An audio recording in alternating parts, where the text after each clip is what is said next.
In today's episode, I want to answer some of the frequently asked questions that I often receive. I answered these questions on our social media platforms, and I wanted to bring it to you guys that are listeners to the podcast. So as a real estate investor, as a deal finder, and as a wholesaler, you have to do some innovative things in order to find deals in today's market, in yesterday's market, and in the market in the future. So what I wanted to do on today is share some of these frequently asked questions and my responses to those questions with you all on today. So take a moment, let's exhale, let's take a deep breath, and let's get ready to jump right into the answers to these frequently asked questions. And in the future, if you have questions that you need answers to, feel free to join us on Instagram at MRCS Maloney, Facebook at MRCS Maloney, YouTube at MRCS Maloney, and just slide into my DMs, ask the question, and I'll make sure I answer those questions for you or feature it on a podcast or on our YouTube channel. So without further delay, let's jump right into this episode of the We Love Equity Real Estate Show. And I want to answer some of these questions that are frequently asked by our listeners. Enjoy. Just wanted to check in here and answer some questions, some live Q&A. What happens is I talk to quite a few people, and it seems like there's the same recurring questions that continuously come up. So I figured the best setting to do this is just to go live, answer some of these questions. That way it can reach more people and those questions can get answered, and it can save me quite a bit of time, because if I'm answering the same question to 40 or 50 different people, why not just have one setting where I can answer the questions and 40 or 50 different people get the answers, versus spending a lot of time answering the same question over and over again. So if you're here, thank you for being here. My name is Marcus Maloney. You guys have probably already been in contact with me some form or another, either through Instagram, Facebook, LinkedIn, Twitter, YouTube, but thank you for being here. So we decided again to do this Q&A for you guys. That way you can always go back and take a look at it and have those answers in your database, or you can save it in Facebook, or however you want to save it. What I want to do is, people always asking me about how to get started as a real estate investor. And just to give you some background about me, I've been doing this for over 10 years. Started out actually with moving cross country, and was offered a position. And when I moved my family cross country, to accept the position was rescinded. So I immediately had to find other ways and resources in order to sustain our current lifestyle. We did have some rentals back in the Midwest, but again, it was just enough to sustain us, but not to get us where we wanted to go. So I found wholesaling, real estate wholesaling. And real estate wholesaling wasn't my end all be all. I always liked portfolios of rentals, but the best way to find deals was to always try and find off-market deals versus on the MLS, or going through a realtor, paying the realtor commission or realtor fees. And don't get me wrong, I'm not here to bash realtors or anything like that. I'm licensed in 2 states. I'm a strong advocate for realtors, and that's one of the questions that always come up. So we can start there. Should you wholesale if you're a licensed agent, or should you get your license before wholesaling? So the answer to that is 2 parts. So should you get your license when wholesaling? It's not necessarily needed unless you're in, let's say, Illinois, where you can only wholesale up to 2 transactions before you have to have a license in a calendar year. So with that being said, if you're wholesaling in Illinois, you definitely do need to have a real estate license. One of the ways that I encourage people to look at the whole situation is, if you're going to make this a true career, this is a career aspiration to be in the real estate industry, I say that there is no downside to being licensed. You get covered by your E&O insurance. You have the opportunity to get pocket listings from the brokers that's in your brokerage. You have the opportunity to network with other realtors, and you can see what other investors may not be able to see. And that is on the MLS, like private comments on listings, private remarks on listings. And it's just good to build that network. One of the downsides to it, so I'm going to give you the plus and I'm going to give you the downside. One of the downsides is that there's a lot of paperwork. There's a lot of fiduciary responsibility. There's a lot of disclosures that you have to present as a realtor. You have to disclose to people, if you're looking to buy their property, that you are a licensed agent in that state. If you have an LLC, you have to disclose that one of the buying members of the LLC is an active real estate agent or is a licensee. So it's just more disclosures on the licensee side, but I definitely see the benefits for being a licensed agent. So to answer your question, from my perspective, should you get a license in order to be a real estate investor or wholesaling? Yes, you should, but do you necessarily have to? No, you do not. Is there advantages for having a license? Absolutely. And there are some small downsides for also having the license. Okay. So, next question is how to start wholesaling with no money. A lot of people hear this via YouTube ads, Instagram ads, or whatever. Hey, be a real estate investor, get started with absolutely no money down. You don't have to have any money in order to do this. Let me clarify. It's partially true and partially false. And the reason why I say that is because there's different marketing strategies that you can use. You can use something as simple as door knocking, where you just drive through the neighborhoods and you see a house that look like it's in distress, and you go and knock on the door, see if somebody answers the door, and then you try and make them an offer. But what I can say is you do need to have some money to get started. We work with people that are just getting started. We ask them to make sure you outline what your budget is. You know, if your monthly budget is $200 a month that you can put towards real estate investing, or if it's $20,000 a month, you need to have that budget outline. That way, you know what kind of marketing strategy you can use, because some marketing strategies are more costly, such as PPC or direct mail, versus some of the lower end marketing strategies like cold calling or text messaging or driving for dollars. Yes, you do need to have some money, but you don't need to have a lot. There's a very low barrier to entry in order to start as a real estate wholesaler and as an investor.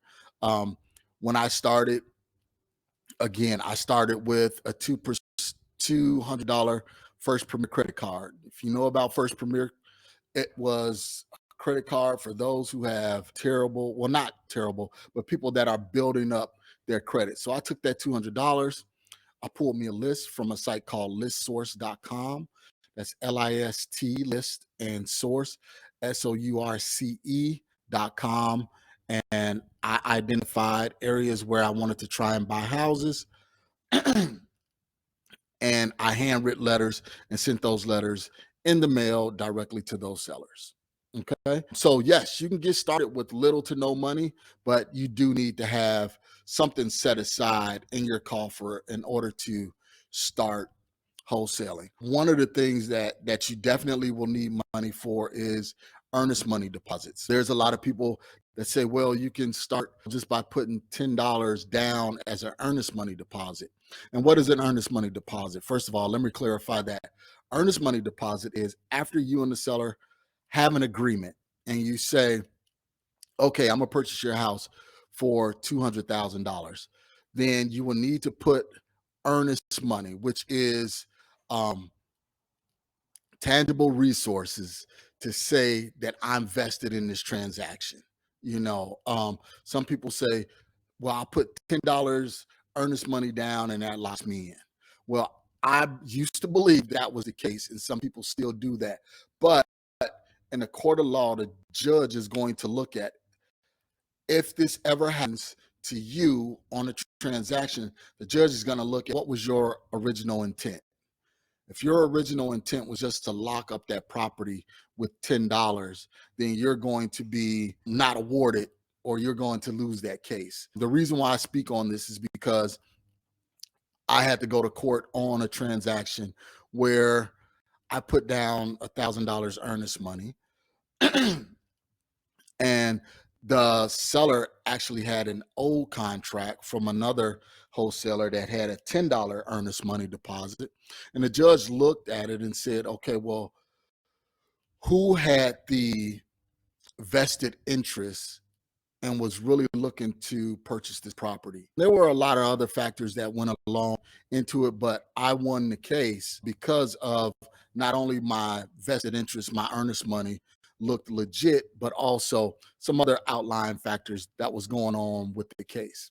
Okay, so you will need earnest money deposit in order for you to secure those contracts. Next question: how do I build credibility in the real estate industry quickly? If you're starting, that's one of the things that you will face, you will run up against. Actually, is more psychologically than it is anything else. It's more kind of what you tell yourself versus what anyone else tells you. One of the things when I got started, I always told myself, and it was part of my affirmations, was I am a multi-million dollar real estate investor. This is before I'd done any deals. This is before I started anything. I spoke that I am a multi-million dollar real estate investor. Well, does this provide credibility for an outside person? Absolutely not. But first, it starts from within. It provides credibility for myself. It's letting me know that I am a real estate investor. Taking it a next step further, when someone else, let's just say if there is a seller that says, well, I received your letter, or I received your phone call and I'm calling you back and I do want to sell my house. How do I know that this is not a scam? How do I know that you are actually legit? Okay, so two things come into place, and it takes me back to the whole realtor aspect. If you have your license, and this is one of the things that I did in the beginning, and I'm not going to tell you anything that I haven't done or I haven't been through the trenches and completed, but one of the things that I would do, since I was a licensed realtor, I provided them with a credibility packet, and we still do that to this day. They say, well, how do I know that you are legit? So I say, Mr. or Mrs. Seller, here's the brokerage that I work for or work with. Here's my real estate agent's license number. And I had an LLC, and I said, here's my LLC showing, again, with my good standing certification from the state. So I provided them with a few things. I provided them, and this is before I've done a deal or anything like that. I provided them with credibility by showing them that, hey, I'm a licensed agent. And in order for you to be a licensed agent, you have to go through a background check. You have to pass the test, and you have to show that you have fiduciary responsibilities to your clients. So that's one thing that I showed. So it immediately showed the seller that, okay, this person has credibility because, hey, they had to have a background check. So there's nothing on that background that deters me from doing business with them. They do work with a brokerage. So if anything goes awry, there's due recourse.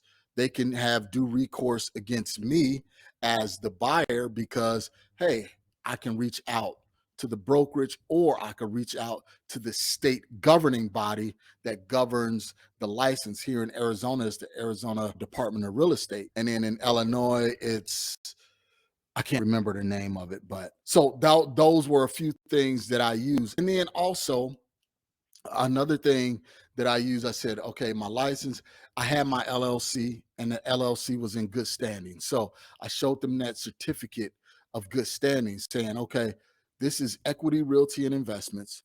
We are a licensed business in the state of Arizona, in the state of Illinois, in the state of Colorado, in the state of New York. You show that we are in good standings with the state. So there's no scam.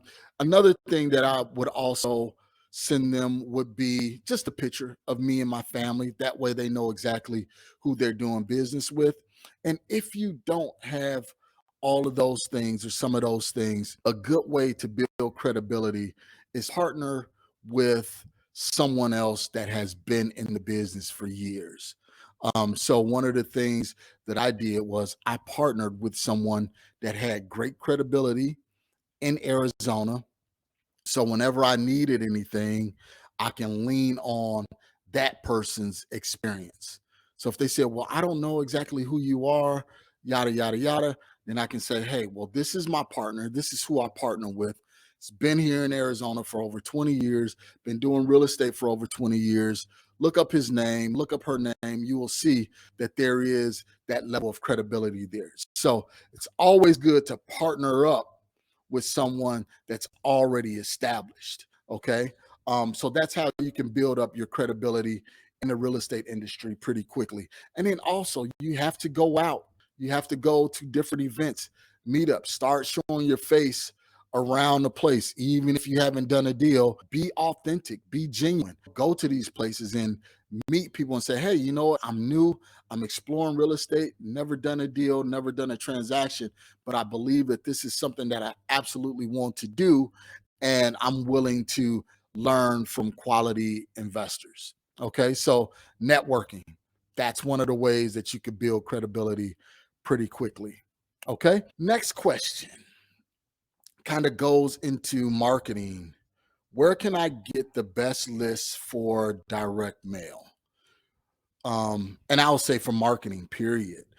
There is no best list. Some people will say, all right, you can do pre-foreclosures, you can do probates, you can do absentee owners, you could do absentee owners that live out of state, you can do tired landlords, you could do people that went through bankruptcy, you could do eviction notices, people that have their water shut off, the properties that have their water shut off, showing that it's vacant. There's tons of lists out there. There's no one end all be all list to where it's going to make you millions and millions of dollars. Okay. But the thing is having a targeted niche on where you're going to work. So one thing that I always tell people is have that zip code that you want to work. It could be your home zip code where you live at, or it could be a zip code that you know where, hey, I'm driving through the neighborhood and I'm seeing a lot of construction trucks and big, long waste management garbage bins where people are doing rehabs. If you see that, then target that zip code and then look for absentee owners, then look for probates or look for pre-foreclosures in that zip code. So one of the places where you can go to find the information on the zip code is you can go to, again, listsource.com. You could put the zip code in there. Let's just say 85014. You say, I want to target properties in 85014 zip code. What do I need to do? What information do I need to get in order to pull leads from this zip code? You can go to list source and you can put in an equity position. I'm looking for properties where people own their house for at least 4 years and they have at least 50% equity in their properties. And you can purchase that list, download that list, have it skip traced. And skip tracing means you have the name of the seller, you'll have the address, or the name of the owner, you'll have the address of the owner. You can run it through a system as far as batch skip tracing, lead Sherpa. There's plenty of different skip tracing companies that you can use, and they will give you the telephone number. So you'll have the name, you'll have the property address, you'll have the telephone number, and then you can just call those individuals right on the phone. Hey, Mr. and Mrs. Seller, I am Janice, and I'm looking to purchase properties in 85014 85014 zip code. Just out of curiosity, just wondering if you or any of your neighbors that's interested in selling. Conversation as simple as that. Okay, that can be the opening line to your conversation. Okay, next question is, let's see, how many times should I mail a prospect? That's a good question. Normally, I would say at least minimum 5 times. Some people will say up to 7 times. I would say a minimum of 5 times, but again, it depends on your budget. If your budget warrants you to where you can always mail them and never stop, always mail them and never stop. The reason being is because it's an event-based business. And at one point, let's just say if you sent the direct mail piece today in November and you get no response, but then in February, an event happened in that family's life to where now they need to pick up and move because the husband or the wife received a great job offer out of state, or God forbid, someone passed away and now they need to sell that house. You want to make sure that you are in line when that event happens. The worst thing you can do is to start marketing and then stop marketing. You always want to continue marketing to those prospects. Okay. What makes a great direct mail piece? As long as that direct mail piece has a call to action. What is a call to action? Where you tell them to do something. So a great direct mail piece is simple, basic, and has a call to action. Basically, if I was to read a direct mail piece, it would say, hey, Mr. and Mrs. Johnson, I see you own the property at 123 Main Street. Are you interested in selling? We, or I, or my family purchased properties in this zip code of 85014 completely with cash. We will pay all closing costs. You will not have to pay any concessions or any commissions, to a realtor. You will not have to do any repairs, and we can close on a date of your choice. If you are interested in such an offer or receiving an offer from us, give me a call. 123-45-6789. Again, feel free to give me a call at that telephone number, and that's your call to action.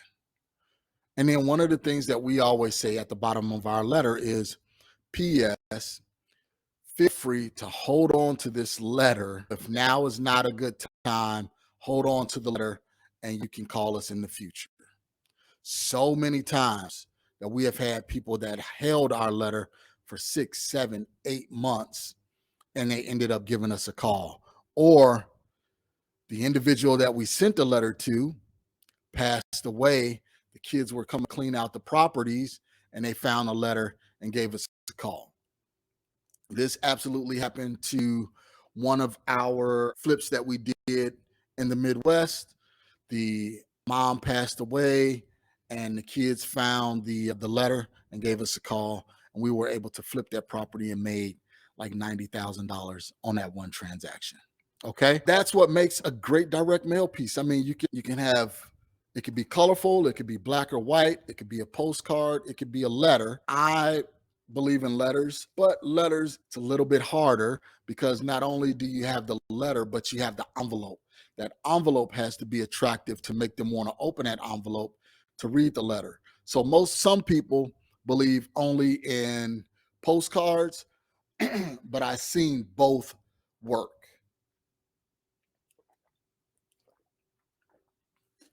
So postcards or letters really doesn't matter. I know some real estate investors that had success with both, and having success with both, you just need to start marketing, basically, just start marketing. What's the best way to handle inbound responses from sellers? For one, again, it's to be genuine, be authentic.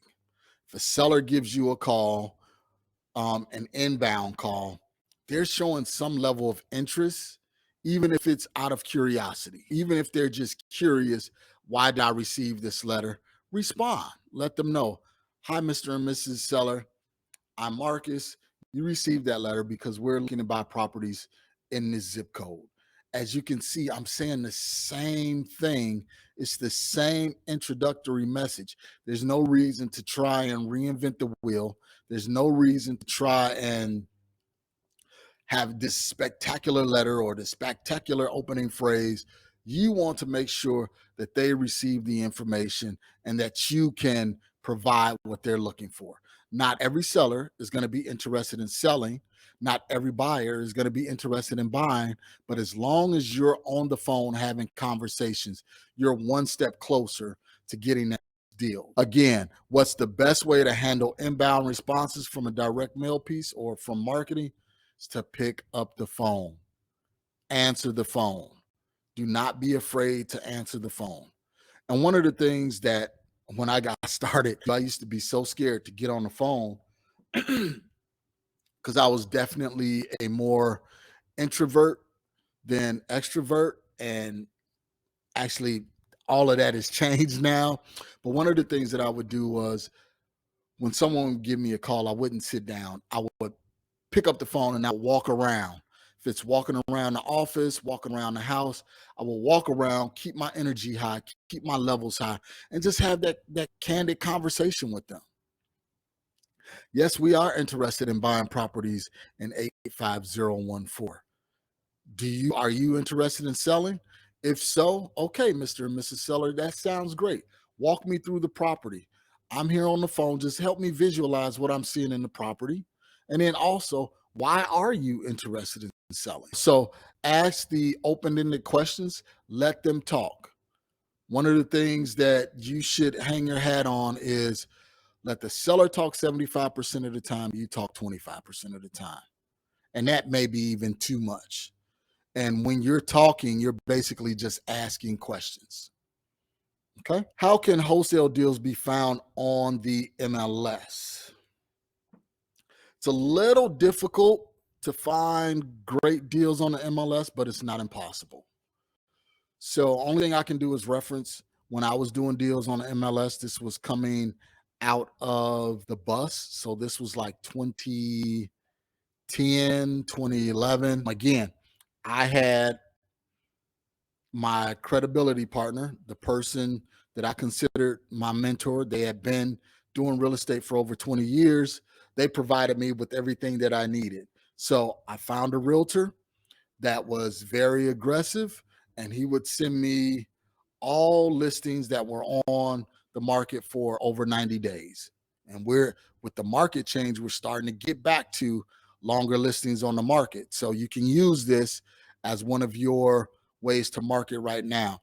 He would send me all of the listings, and I would go through and I would spend hours and hours at a time writing up offers, and he would submit those offers. We would write up offers, submit the offers. And he would, because realtors only deal with other realtors on listed properties, he would submit the offers. And I would say 98% of them got kicked back as saying, nope, they're not interested in our offer, or they wouldn't even respond. But that small little 2% was what helped me get started. So I would make the offers, I would run the numbers. Again, I would learn from my mentor, what should we offer? We would make the offer. And then if the offer came back as accepted, then wow, we got a deal. So you can definitely offers on MLS listed properties. It's easier if you're already an agent. If not, you need to find I would say younger, more aggressive agent, because when you're dealing with a seasoned agent, they already have clientele, they're already working, they're already doing deals. But the people that just got their license, just coming out, they're trying to find a way. They're trying to find their way in the real estate industry, and they're willing to work with almost anyone. So you can have them submitting tons of offers for you and see if you can get something accepted. Okay. What information and tools are there for evaluating deals? Very good question.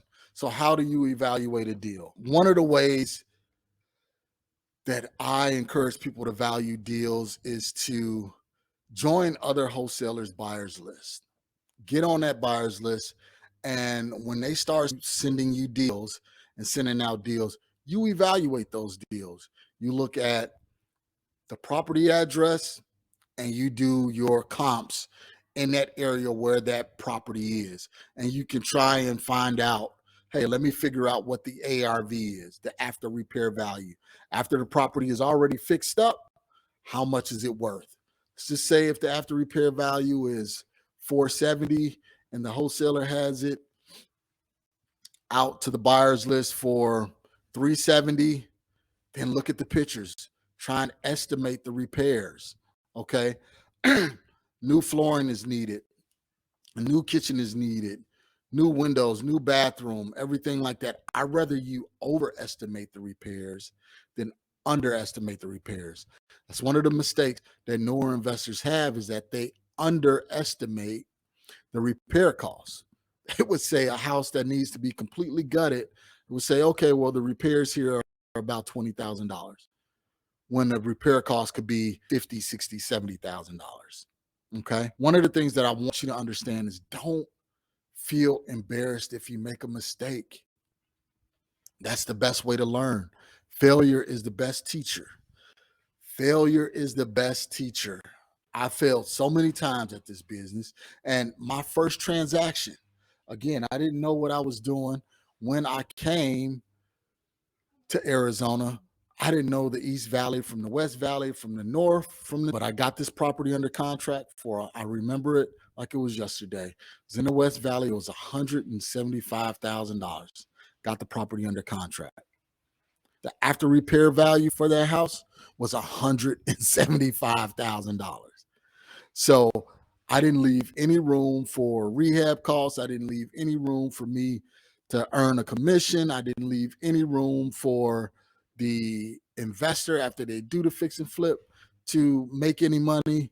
But what I did learn is, by doing that, I had a few investors reach out to me saying, hey, I know you don't know what you're doing, but we're looking for people that are just like you, that's assertive, that's out trying to find deals. Why don't you come and work with us? And that's how that mentorship opportunity arrived.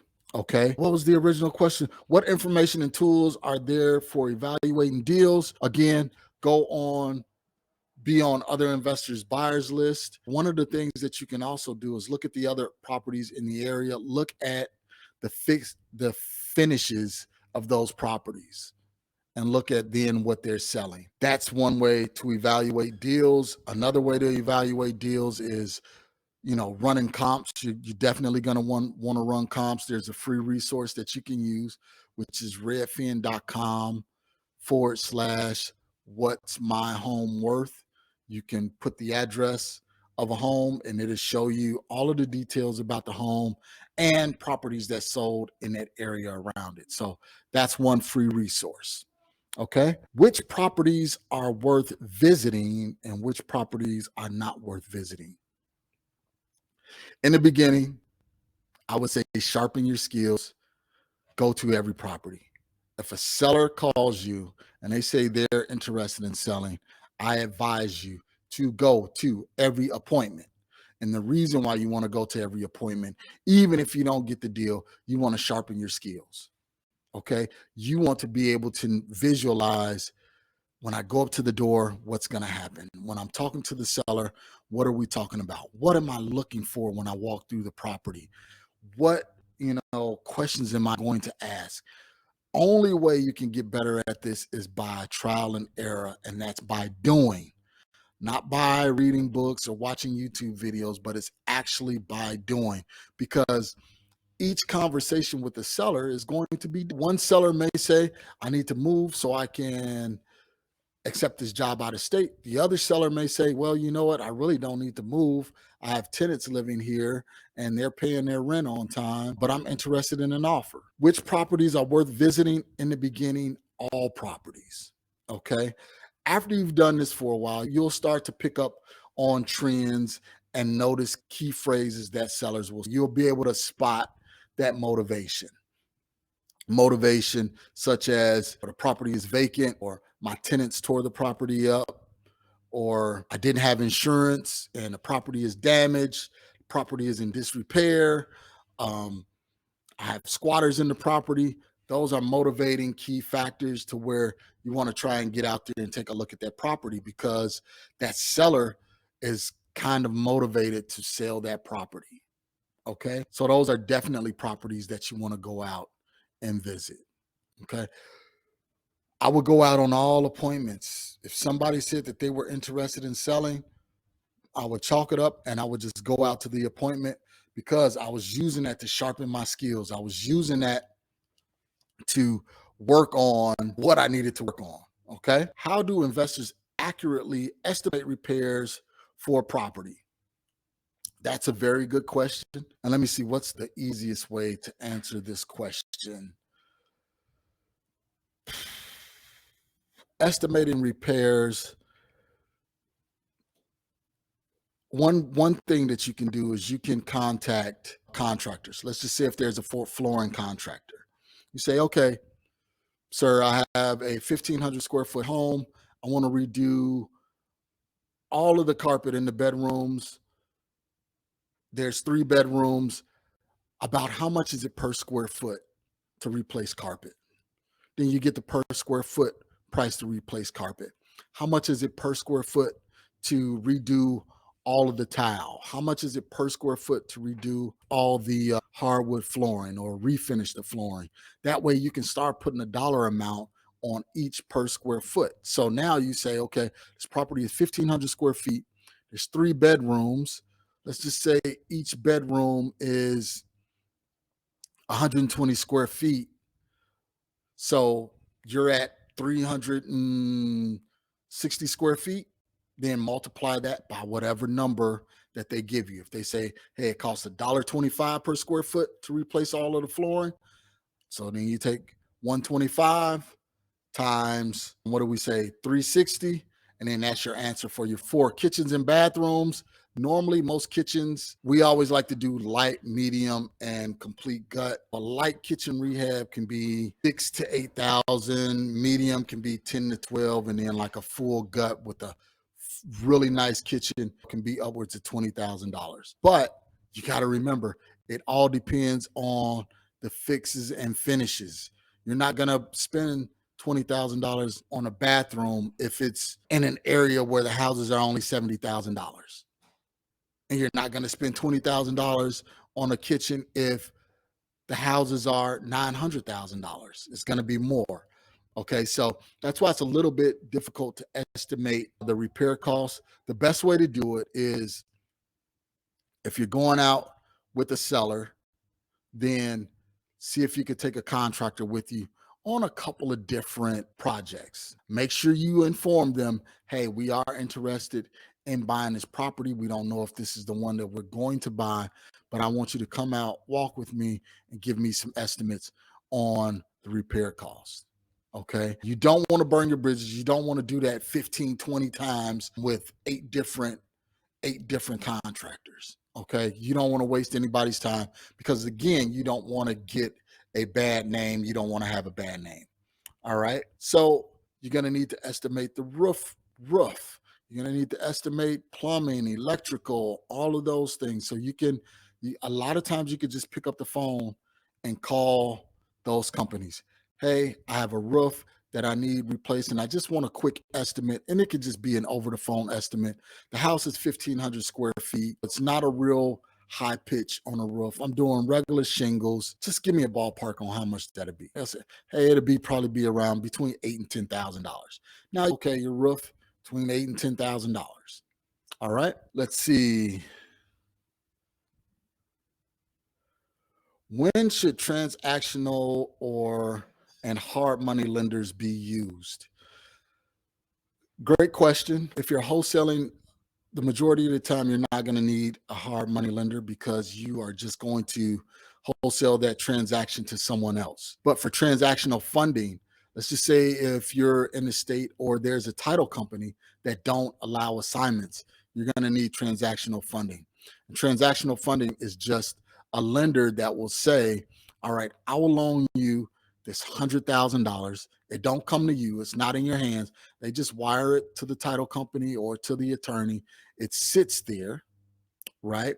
And then your end buyer, because you're doing a double close, your end buyer will then come and purchase that property, let's just say for $115,000. The transactional funder will get his money back, his $100,000 plus whatever interest is need to be paid on that, and then you'll get the remaining money. And all of that money comes from your end buyer. So let's put it this way. You're getting a loan from a transactional funder, transactional lender for $103,000. Okay, this is to close the A to B transaction.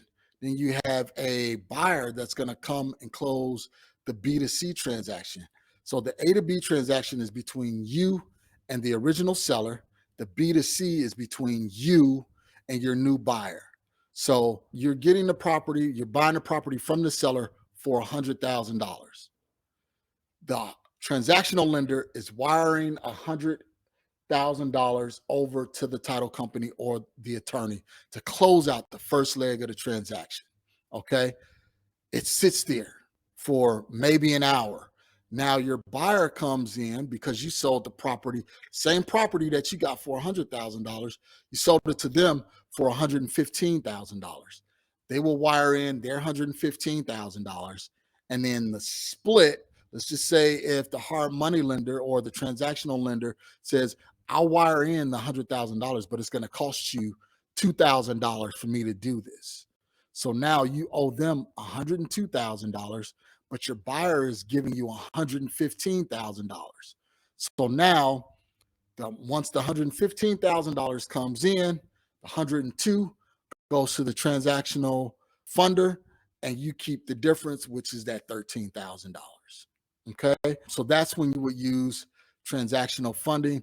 Normally, that's only done if it's a double close in certain states, because in a lot of states you can still double close and you don't need to have transactional funding. Hard money lenders are used if you're going to take the property down, and that means you're actually going to close on the property and you need money. The difference between a hard money lender and a traditional Wells Fargo, Bank of America, or something like that is the speed. You're paying for the convenience. A hard money lender will approve the money, the $100,000, in a matter of a couple of days, maybe a week. Where if you go to a big bank, a large financial institution, it'll take 30 days. So if you have a deal and you need to close on that deal fast, you can go to a hard money lender. Now, another thing about the hard money lender is their interest rates are going to be higher. So right now we're in an economy where the interest rates are roughly around 7%. Well, that hard money lender, that interest rate is going to be 10% or above. Okay. But you're only using that money for a short period of time. Normally it's only for a 12-month period. Okay. So that's more so with fix and flips, or if you're looking to get into a property and then quickly refinance out of that hard money loan to get a more traditional, more stable loan. Okay. That is transactional funding and using hard money lenders. And all of these resources are great for getting into a deal. One of the mistakes that a lot of people make is that I don't have the money to get into the deal. Well, there's tons of money out here if you know exactly where to look. And the places you need to go are your local RIA. You can ask other investors. One of the things that I'm known for is if I'm driving through a neighborhood and I see that there's a big dumpster in the front, or there's contractors working in that property, I'm going in. Hey, because you just never know. You may find another buyer that's looking to fix and flip another property. This person is already contracted working on this property, and they may want another property in that area Two, you may find a good quality contractor. You go there, you start looking at the work and say, hey, you know what? Let me get a card. Now you have a contractor. You never know. It may be a realtor on site that you can build that relationship with that realtor. If you're driving around, I know it's winter right now, but in the spring, there's a lot of activity. In the summer, there's a lot of activity. Be nosy, be inquisitive. Go in and say, hey, you're doing a fix and flip here. Are you looking for more deals in this area? If it's the contractor, hey, are you looking for more work? Give me a card. I might want to use you. And then if it's a realtor, you never know. Hey, realtor, I'm an investor. Send me any pocket listings that you possibly have. If you know of anybody that's interested in selling, we pay cash for properties. Give me a call. Here's my card or here's my number. All right. We are almost done here. It's 4:47. I just want to make sure I get through the majority of the questions. If you have any questions, please let me know. That way I can answer those questions for you.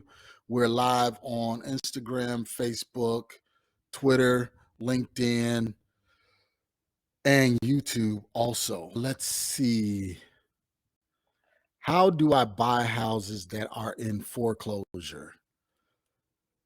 Normally, if the property is in foreclosure, it's owned by the bank, and you would need to go through the traditional process of trying to contact that bank or whoever the agent is that represents that bank, and you would just put in an offer on that property. If the property is possibly in foreclosure and it's not listed with an agent or anything like that, then you would definitely have to do your homework and find out what bank it's with and who's monitoring those assets in that portfolio, and try and find a telephone number for that individual. Let's see. What questions should be asked when purchasing internet leads? Good question.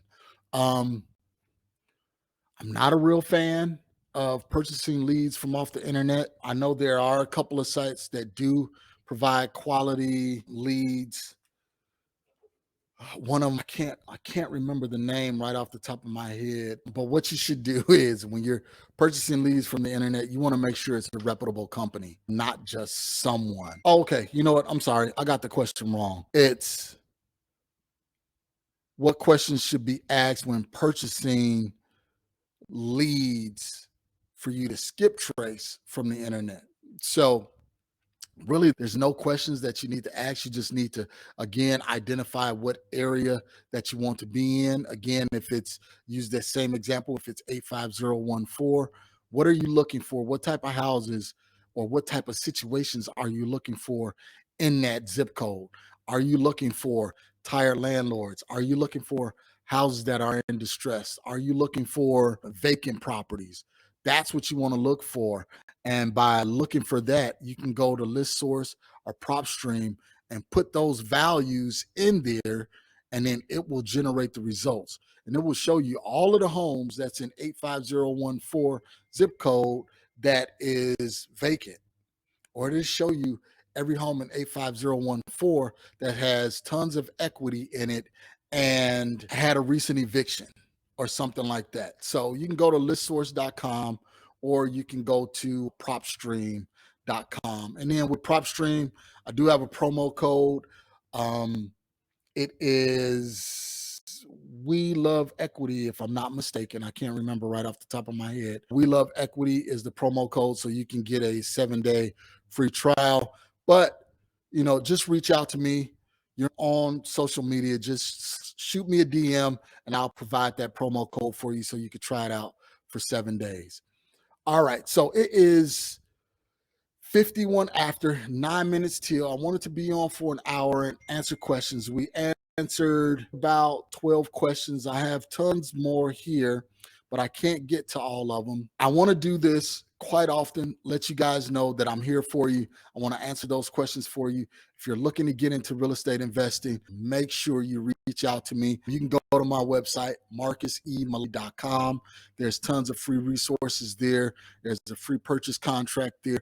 We have a podcast where we speak with newer investors as well as high-level investors that own hundreds of homes. So you could subscribe to the podcast. We have our YouTube channel, which is MRCS Maloney YouTube channel.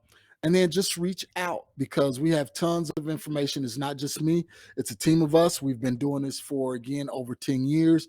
We closed a transaction today. We have another one closing next week. Actually, one closing today. We have two closing next week. So we're actually out here doing deals. I'm not just behind the computer talking to people, but we are actually doing real estate transactions. I also have a portfolio of rentals, residential and commercial. Again, lean on me. I'm a wealth of information for you. And if I don't know the answer, I can definitely get the answer for you. One of the things that I do want you to do is, if this have been quality information for you, please let me know. Please like, subscribe, slide into my DMs, let me know. I have a gift for you, a purchase contract. And this is a purchase contract that I've used to make me over $30,000 on transactions that we use in multiple markets. You can go to 𝐷𝐞𝐬𝐴.com. Again, that's 𝐷𝐞𝐬𝐴.com. Download that free purchase contract and you can use that. And you will also receive a video on how to complete that contract also. So thank you for being here. I really appreciate it. Again, let's be friends. Let's connect. Go to my website. Join us on Facebook, Instagram, Twitter. I'm going to be trying to do this every other Friday. Try and make it my business to do this every other Friday. And then also, if you're looking to get started, go to 𝐼�ZDFC.com. That's 𝐼ZDFC.com. It's not only me, but it's my partner. We have over 20 years of experience in this business, and we want to work with you hand in hand. We have a small group of newer investors that we're working with. One of the transactions that we closed today was actually a transaction from one of our students. So she made her first close on her first transaction today, and I went out, walked the property with her, helped her, got everything done. So if that's something you're interested in, again, go to 𝐼ZDFC.com. All right, guys. Thank you so much. I really appreciate it. And our podcast comes out every other Monday. And we're talking about wholesaling, again, all the way up to apartment complex investing. All right, signing off. Guys, always remember to enjoy the journey. Wow, those were a lot of questions and a lot of answers. I hope you gained a lot of information from this episode. Remember, I'm going to be doing more educational episodes for you all. So make sure you subscribe, make sure you tune in, lock in with me, with us, as we are doing some things here with our students and with our partners on getting more deals done. So if you want additional information, you know exactly how to reach me. Go to MRCS Maloney at YouTube, Facebook, Instagram, or go to my website, MarcusEMaloney.com, where you can download free purchase contracts, schedule some time with me, and just see if we're a good fit. If you're looking for someone to really show you and really teach you how to get started as a real estate investor the correct way, with ethics and doing things, you know, according to like the Department of Real Estate standards, feel free to reach out to me, because I can definitely help you. Me and my partner Mike have over 20 years combined experience in doing this, and there has not been a deal that we have not seen. We have closed deals with liens, we have closed deals with title issues, we have closed probate deals, pre-probate deal, IRS liens, tax liens. Let's see. Wow. Properties where we had to find descendants from 3 generations. Out-of-state deals where we've never spoken or never seen or met the sellers. So all in all, we can definitely help if you're looking to get started and you haven't done a deal. I believe that we have the best content, the best quality content that can really help you get started. So Again, you want more information, go to my website, marcusemmaloney.com. And if you have questions, feel free, again, to slide into my DMs. I'll make sure I answer those questions right there in my DMs. Or what I'll do is I'll collect the list of questions and I'll do a Q&A like this again. That way I can answer all of those questions and you guys can go back and listen to the recording. So again, thank you so much. It's Marcus Maloney. We Love Equity Real Estate Show. You know what to do. Always, always get out there and enjoy the journey.